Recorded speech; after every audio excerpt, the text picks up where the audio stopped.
most importantly, our single department, we have the mayor of the beautiful Fishermanjuice. Start. Coach, I'm looking at you right now. This is the largest field of wheeled participants we have had at the Dick's Sporting Goods Pittsburgh Marathon. That's we are up. And we're good to go, so I'm turning things over to Ryan Clark for the sounding of the whistle.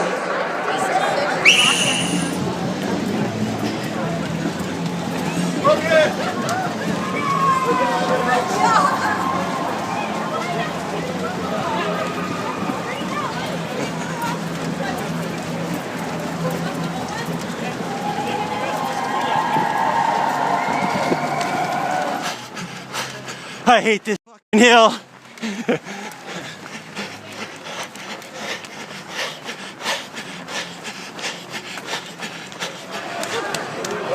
Kicked its ass, baby.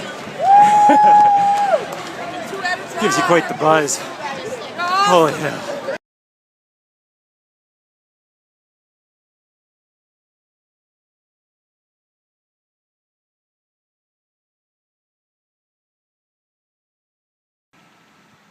Hey everybody, Fishermanjuice here.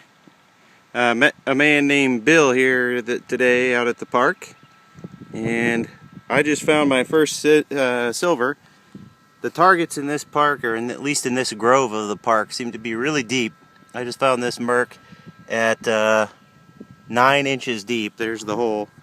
You can kind of see the black stuff that I was digging at the bottom of the hole. There's my lesh. So you can see, you know, these are really deep holes here. I got a few wheat pennies before I found this, so kind of knew that there was going to be something good. And then I got a 1347 on the CTX, and it's a broken signal, but it was what it was supposed to be. It came up to be a merc, and let's see if I can get any.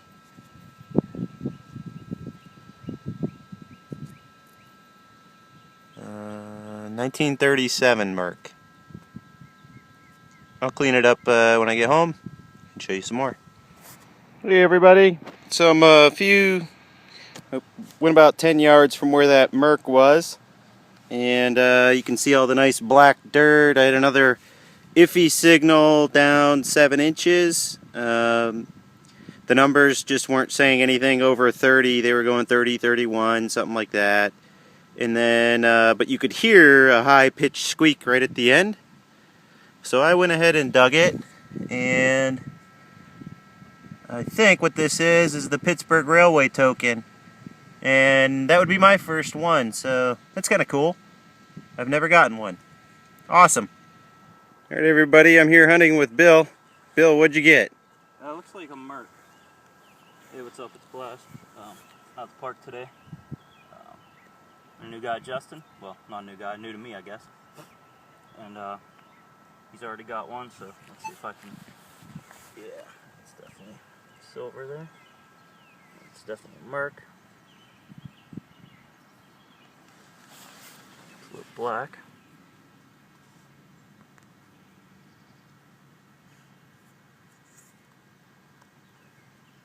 .44. Sweet. 44D. Sweet, congratulations. Thank you.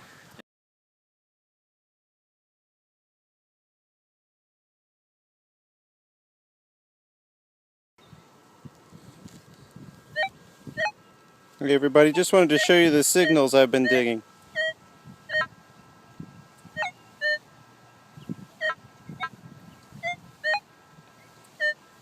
You can kind of hear a high tone in there, especially the finish.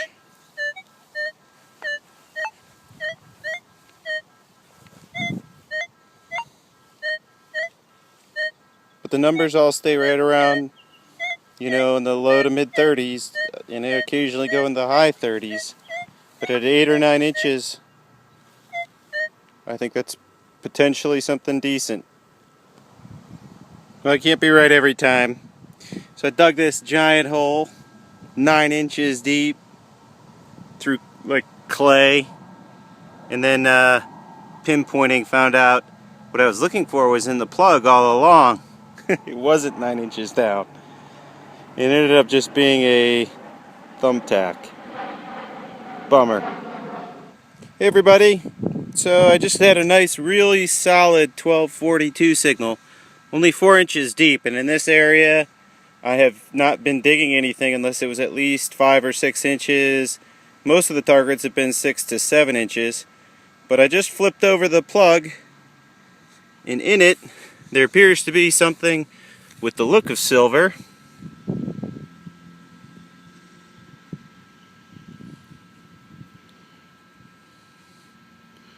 Looks like something with some sort of jewelry. Looks like maybe a munched up ring that had some dangly parts to it. Anyways, I'll clean it up when I get home and show you guys a little later. Sweet!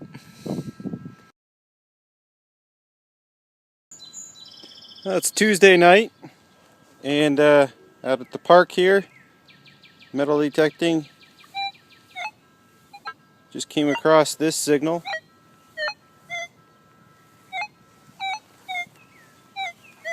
It's kind of what I like to see in terms of depth on the gauge here, coming in at 6 or 7 inches. It's not a perfect signal, it's definitely iffy.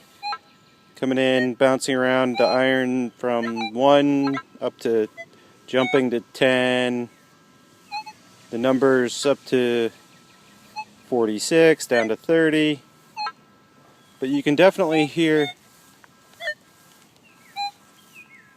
there's a high tone in there. I'm not getting necessarily the thuds on the ends of the signal, so this might be a good one.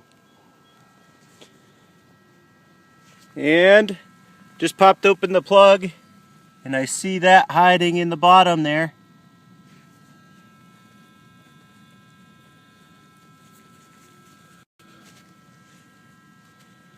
And it is Rosie. Awesome. Hi everyone, here's the wrap up from my last 3 hunts. I'd gone out on Sunday after the half marathon that I ran. It was a pretty exciting run. I didn't do too bad. My goal was to run it under 2 hours, and I crushed that. I ended up running 1 hour and 53 minutes, which was pretty good for me. And I even had enough energy left over that after I finished the run, I ended up going out and meeting up with Mr. Palomino and Dr. Zed and DetectingTheBurgh, and went out hunting and actually found my 25th silver on Sunday. So Sunday was a good day for me.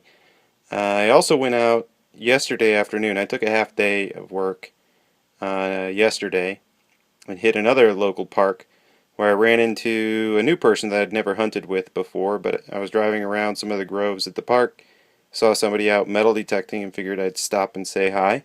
His name was Bill, and I have some footage of him finding a merc, and I found a merc, so it was a good day. And I've also found a ring that day, so good day all in all. And then I went out today after work as well and got yet another silver, so it was a good day. Here's some more of my finds here. I ended up with a fair amount of clad, and you might notice something a little different here. You know, I have kind of the usual number of quarters, usual number of dimes, but I have a ton of nickels. I was trying to really focus on doing what biofilms and any swiper are doing, and kind of trying to dig up some different signals that I don't normally dig. In this case, something like the 1213s and 1212s that turn out to be nickels. I was trying to find some deep signals. I didn't get very many nickel signals that were very deep, but I did find one nickel, this one here, which was a 1948, so not too bad for my first try really trying to get nickels. The Xterra that I used to use quite often, the 305, actually was a killer on the V nickels, which have about, I think it's a 25% amount of copper in them, and they came up almost like a quarter on the Xterra 305. So the I'm not sure exactly how those, I haven't waved them underneath the CTX, but I haven't found very many V-nickels with the CTX. I found 3 of them with the Xterra. So maybe I'll find some more. I was still out looking. I was hoping to find a buffalo nickel because I haven't found one yet. I got the usual amount of clad or copper pennies, regular memorials, and a fair amount of wheat pennies here. Did pretty well with the wheats. Found an old key. I guess, I'm not sure if this is an aluminum washer or if it's an aluminum bead. I don't know. And then this came up screaming like a 1246. So it must have, maybe it's got copper inside of it. I'm not sure. Found this. It's my first railway token, so that's kind of a cool find. Not in the greatest shape, but still pretty cool.